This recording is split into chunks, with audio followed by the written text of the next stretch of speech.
오늘 같이 보실 하나님 말씀은 요한복음 15장 12절로 14절까지 말씀입니다. 한 절씩 교독하겠습니다. 내 계명은 곧 내가 너희를 사랑한 것 같이 너희도 서로 사랑하는 이것이니라. 사람이 친구를 위하여 자기 목숨을 버리면 이보다 더 큰 사랑이 없나니 너희는 내가 명하는 대로 행하면 곧 나의 친구라. 오늘 읽은 말씀에서는 예수님께서 우리가 서로 사랑해야 된다는 것을 말씀하시면서 친구를 위해서 자기 목숨을 버리는 예를 들어서 말씀하고 있습니다. 헌신이라는 말이 있습니다. 헌신할 때 이 헌자는 드린다는 뜻이고 신은 이 몸을 말하는 몸신자입니다. 그래서 우리의 몸을 말합니다. 그래서 예수님의 말씀은 친구를 위해서 헌신해야 된다라는 말씀이라고 할 수 있습니다. 저는 몸을 바친다, 헌신이라고 생각할 때 가장 먼저 떠오르는 것 중에 하나는 에밀레 종에 관한 전설입니다. 지금도 경주에 가면 에밀레 종이 있는데 그 소리가 아름답기로 유명하다고 합니다. 그런데 그 종을 처음 제작할 때 신라 성덕대왕 때였는데 어떻게 해도 이 종이 아름다운 소리가 나지 않아서 고민하고 있었는데 어떤 노인이 종에다가 어린아이를 공양하면 좋은 소리가 날 것이다 는 말을 했습니다. 그래서 그 노인의 소리를 들은 그 왕과 종 제작자들은 끓는 쇳물에 어린아이를 던진 후에야 그 종에서 아름다운 소리가 완성되었다 하는 그런 설화가 있습니다. 이렇게 어린아이나 사람의 목숨을 바치는 것을 인신공양이라고 합니다. 인신공양이란 말은 영어로 human sacrifice라고 하는데 이것은 페루나 잉카, 고대 이집트, 그리스, 로마, 중국 등 모든 고대 문명에서 다 인신공양이 있었던 거로 그렇게 밝혀지고 있습니다. 우리나라에서는 대표적인 것 중에 아까 말한 에밀레 종도 있고 공양미 300석에 아버지의 눈을 뜨게 하기 위해서 물에 빠진 심청이 이야기도 있다고 할 수 있습니다. 이와 같이 인신공양, 헌신이라는 것은 어떻게 보면 이 심청이처럼 아주 훌륭한 일이고 숭고한 것일 수도 있지만 또 다르게 보면 아주 끔찍한 일이라고 할 수 있습니다. 아무리 좋은 일이라고 할지라도 사람의 목숨을 이렇게 들여서 한다는 것은 너무 끔찍하고 있어서는 안 될 일이라고 할 수 있습니다. 아무리 종의 소리가 중요하지만 어린아이를 바치는 것, 어린아이의 목숨을 바치는 것, 아버지 눈 뜨는 것이 중요하지만 심청이가 목숨을 내어놓는 것, 그건 좀 너무한 것이고 있어서는 안 될 것처럼 생각되는 것입니다. 그런데 예수님은 친구를 위해서 목숨을 바치라 라고 말하는 것입니다. 친구를 위해서 대신 죽어주라는 것입니다. 심청이가 아버지를 위해서 임당수의 몸을 바치듯이 친구를 위해서 우리가 몸을 드리고 헌신해야 된다라고 말하는 것입니다. 저는 이 말을 들으면서 과연 내가 살면서 친구를 대신해서 죽어주거나 친구를 위해서 내 몸을 바치는 일, 그런 일이 실제로 있을 수 있겠는가? 실제로 그런 일이 일어날 가능성이 있겠는가 하는 생각을 해보았습니다. 실제 그런 일은 일어날 것 같지가 않고 그런 일을 제가 할 것 같지도 않습니다. 그런데 왜 예수님께서는 이런 말씀을 하시고 이런 예를 들었을까 하는 의아한 생각이 들기도 하는 것입니다. 그런데 이렇게 예수님께서 말씀하신 것에는 특별한 이유가 있습니다. 예수님께서 말씀하신 사람이 친구를 위하여 자기 목숨을 버리면 이보다도 더 큰 사랑이 없나니 라는 말씀은 우리에게 친구를 위해서 목숨을 버리는 그런 사랑을 해라는 말씀이기도 하지만 이것은 우리의 친구이신 예수님께서 우리에게 어떠한 사랑을 보여주셨는가 하는 것을 말하는 것이기도 한 것입니다. 즉 예수님께서 우리의 좋은 친구가 되어주셔서 우리에게 친구로서의 가장 큰 사랑을 보여주셨다 하는 것입니다. 즉 예수님께서 우리의 친구가 되어주셔서 자신의 몸을 드리는 헌신하는 최고의 사랑을 우리에게 선사하셨다, 보여주셨다 하는 것입니다. 그래서 12절에서 내 계명은 곧 내가 너희를 사랑한 것 같이 너희도 서로 사랑하는 이것이니라 라고 말씀하시고 13절에서 사람이 친구를 위하여 자기 목숨을 버리면 이보다 더 큰 사랑이 없느니라 라고 말씀하는 것입니다.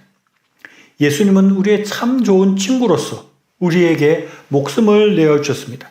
그야말로 우리를 위해서 헌신, 몸을 바쳐 주셨습니다. 예수님은 우리를 위해서 십자가에서 우리의 죄를 대신해서 우리의 죄를 짊어지고 자신의 몸을 들여서 우리의 죄를 속해 주시고 그렇게 해서 우리를 구원해 주신 것입니다. 이것이 친구를 위해서 목숨을 버리는 그런 대표적인 모습이라고 할 수 있습니다. 그렇기 때문에 이 친구를 위해서 목숨을 버린다 하는 표현은 우리에게 어떻게 보면 굉장히 낯설고 이루어질 것 같지 않지만 굳이 예수님께서 이 말씀을 하신 것은 예수님이 우리에게 그런 사랑을 주셨다.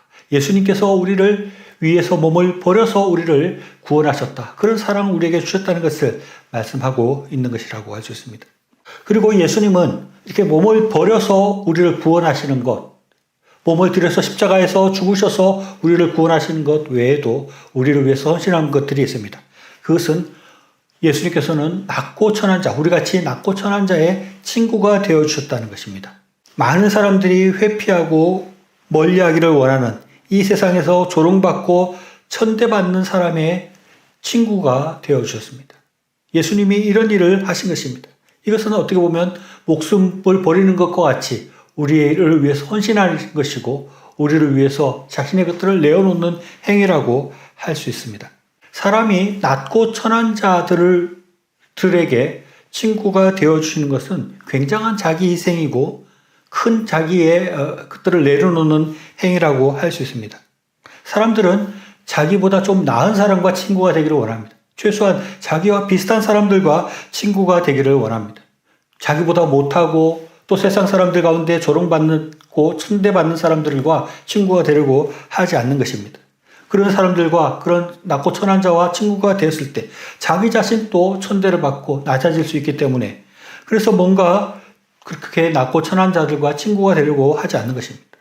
우리 주변에서 어떤 그야말로 좀 낮고 천하다고 하는 사람이 나에게 친구가 되려고 접근해 온다면 우리는 회피하거나 그들을 피하거나 꼭 가까이 오지 못하게 이렇게 할 가능성이 많이 있는 것입니다. 거리를 두려고 하는 것입니다. 그러나 예수님은 하나님이시고 하나님의 아들이시고 지극히 높으신 분이심에도 불구하고 하나님에 비해서 예수님에 비해서 지극히 낮고 천한 우리의 친구가 되어주시는 것입니다. 이것은 예수님께서 보여주신 큰 사랑이고 친구를 위해서 헌신하는 그런 모습이라고 할 수 있습니다. 그러면서 14절에서는 너희는 내가 명하는 대로 행하면 곧 나의 친구다라고 말씀하십니다. 그리고 그 앞 12절 말씀 다시 또 읽어보면 내 계명은 곧 내가 너희를 사랑한 것 같이 너희도 서로 사랑하라 하는 이것이니라 라고 말씀하고 계십니다. 즉 예수님께서는 내가 너희의 친구로서 너희를 위해서 목숨을 버리는 그런 큰 사랑을 보여준 것처럼 너희도 내가 한 그런 사랑을 내가 한 그런 친구에 대한 사랑을 하라고 말씀한 것입니다. 그렇게 할 때 내가 너희의 친구가 되어주겠다고 말씀하고 있습니다. 우리도 우리 주변에 있는 친구들, 우리 주변에 있는 사람들에게 좋은 친구가 되어줘야 합니다. 친구를 위해서 희생하고 친구를 위해서 나의 것을 내어줄 수 있는 그런 사랑을 해야 하는 것입니다. 즉 친구를 위해서 헌신하는 삶을 살아야 하는 것입니다. 사실 대부분의 친구 관계에서 또는 대부분의 인간관계에서 상대방을 위해서 또 다른 친구를 위해서 헌신하거나 자기를 희생하는 일은 결코 쉽지 않습니다. 가끔 자식을 위해서 자기의 목숨을 내어놓는 부모는 있습니다. 또 자녀들이 부모가 아플 때 간이나 이렇게 신장 같은 거를 내어주면서 그 부모를 돕는 경우는 있습니다. 그런데 그런 부모 자식 간의 희생은 있을 수 있지만 친구를 위해서 뭔가를 희생하거나 목숨을 내어주거나 하는 경우는 흔치 않는 것입니다. 보통의 친구 관계에서는 자기가 많은 것을 희생해야 되거나 내 것을 자꾸 내어줘야 되는 그런 관계가 되고 그런 상황이 된다면 그 친구 관계를 끊어버리는 경우가 오히려 많은 것입니다. 그러나 예수님은 그렇게 하지 말라는 것입니다. 내가 너희의 친구가 되어줬고 너희를 위해서 나의 몸을 내어준 것처럼 나의 모든 것들을 희생한 것처럼 너희도 친구에 대해서 그렇게 희생하고 헌신하는 삶을 살라고 우리에게 말씀하는 것입니다. 우리 주변에도 낮고 천한 자들이 있을 수 있습니다. 그런 자들에게 찾아가서 그들의 친구가 되라고 주님을 말씀하고 있는 것입니다. 우리 생각에 우리 주변에 낮고 천한 자들이 있는데 저 사람은 나에게 친구가 될 수 없어. 저런 사람들과 내가 친구할 수 없어 라고 생각할 수 있지만 예수님께서 우리를 볼 때 저 사람은 너무 훌륭하기 때문에 나의 친구가 될 만하기 때문에 친구가 되어준 것이 아니라는 것을 우리가 생각해야 하는 것입니다. 우리 예수님이 볼 때는 우리는 결코 대등한 사람이거나 뭔가 좋은 잘난 사람이거나 뭔가 훌륭한 부분이 조금도 없고 아주 비천하고 아주 낮고 아주 사람들에게 조롱받을 수밖에 없는 그런 존재였을 것입니다. 그럼에도 불구하고 예수님께서는 우리에게 찾아와 주셔서 우리를 친구 삼아 주셨다는 것입니다. 예수님에 비해서 우리는 너무나 가난한 사람이고 예수님에 비해서 우리는 너무나 도덕적으로 부족한 사람들이고 예수님에 비해서 우리는 너무나 수준이 낮은 사람임에도 불구하고 예수님께서 친구가 되어주신 것입니다. 그렇기 때문에 우리도 우리의 도움이 필요하고 또 연약한 사람들, 그런 사람들에게 찾아가서 그들의 친구가 되어줘야 하는 것입니다. 우리가 뭔가 얻을 거 있는 사람이 아니라 우리가 뭔가 도와줘야만 하는 그런 사람들을 찾아가서 친구가 되어주라고 주님께서는 명령하고 계시는 것입니다. 그러나 실제로 이런 일을 예수님께서 말씀하시는 이런 일을 실천하는 것은 결코 쉬운 일이 아닙니다. 제 자신을 돌아보아도 내가 이웃과 친구를 위해서 얼마나 뭔가를 내려놓고 뭔가를 많이 도와줬는가, 그런 많은 손해들을 감수했는가 생각해 볼 때 별로 기억나는 것들이 많지 않습니다. 일단 우리는 우리에게 도움이 필요로 친구들이 주변에 많이 없는 경우가 많습니다. 애당초 그런 친구를 잘 사귀지 않기 때문에 자연히 그렇게 도와줘야 될 친구들이 우리 주변에 많이 없을 수밖에 없는 그런 부분이 있습니다. 그리고 친구를 위해서 내가 그렇게 큰 사랑을 줘야 되고 내가 그렇게 큰 희생을 감내해야 된다는 생각을 애당초 하지 못하고 있는 경우들이 많이 있습니다. 그렇기 때문에 그런 힘든 일을 당한 친구들을 돕는 경우가 참 힘들고 그런 일들을 실천하는 경우가 잘 없는 것입니다. 그러나 주님께서는 그렇게 우리가 친구 관계를 그런 식으로 맺고 살아가지 말고 우리 도움이 필요한 자들을 일부러 찾아가고 또 친구들이 우리에게 도움을 구할 때 비록 내가 싫고 너무 희생이 되는 것 같고 너무 손해가 되는 것 같지만 기꺼이 그를 도와주라고 말을 하고 있습니다. 예전에 있던 교회에서 어떤 한 분이 사업을 하다가 많이 사업이 어려워졌습니다. 그래서 주변 교인들에게 돈을 빌리려고 하는 그런 시도를 하는 것입니다. 그때 그 교인들 중에 많은 사람들이 그 사람을 비난하면서 심지어는 그 사람을 교회에서 쫓아내야 된다는 말을 하는 사람들까지 있었습니다. 어떻게 보면 충분히 이해될 수 있는 일입니다. 교회 안에서 돈을 빌리고 돈 거래를 했을 때 그것 때문에 여러 가지 문제들이 생길 수 있고 교회적으로 어려워질 수가 있습니다. 교회에서 그런 돈 문제로 얽히고 설키면은 교회가 무너질 수도 있는 것입니다. 그래서 그런 의미에서 교회에서 분란을 일으키는 사람을 교회에서 쫓아내야 된다고 생각하는 사람들의 말도 이해가 되는 부분도 있지만 그것은 우리 오늘 읽은 말씀을 근거해서 볼 때 아주 잘못된 생각이고 잘못된 그런 마음이라고 할 수 있습니다. 교회 안에서 어려움을 당하고 있는 사람들, 도움이 필요한 사람들을 그 사람이 너무 가난해졌다. 그 사람이 자꾸 돈을 꾸려고 한다. 너무 우리를 힘들게 한다. 그러니까 쫓아내자라고 생각을 하면서 내가 더 이상 손해를 보지 않겠다. 나는 결코 그 사람 때문에 피해를 입지 않겠다라고 그렇게 하는 것이 아니라 어떻게 하면 우리가 그를 도울 수 있는가를 먼저 생각해야 한다는 것입니다.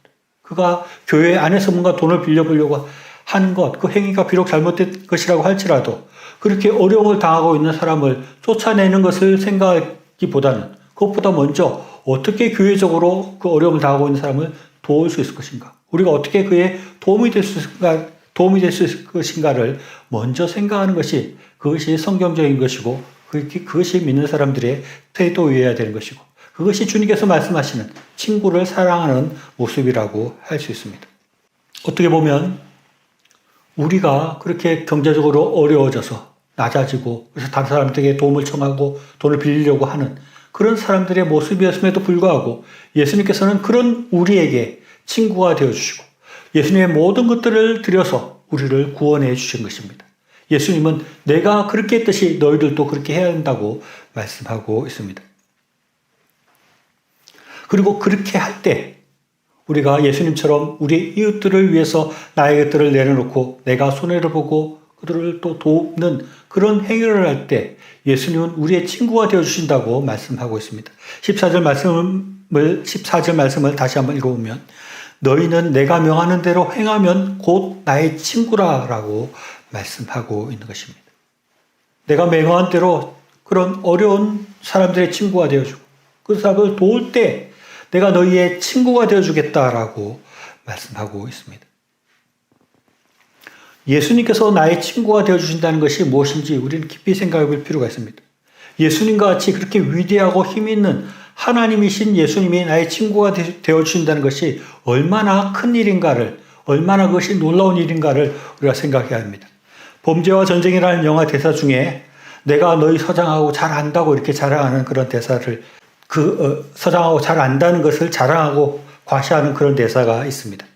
친구 중에 경찰서장만 있어도 그렇게 자랑스러워하고 힘을 과시하고 그렇게 하는데 하나님이신 예수님이 우리의 친구가 되어주신다 하는 것은 우리에게 얼마나 놀라운 일인지 모릅니다.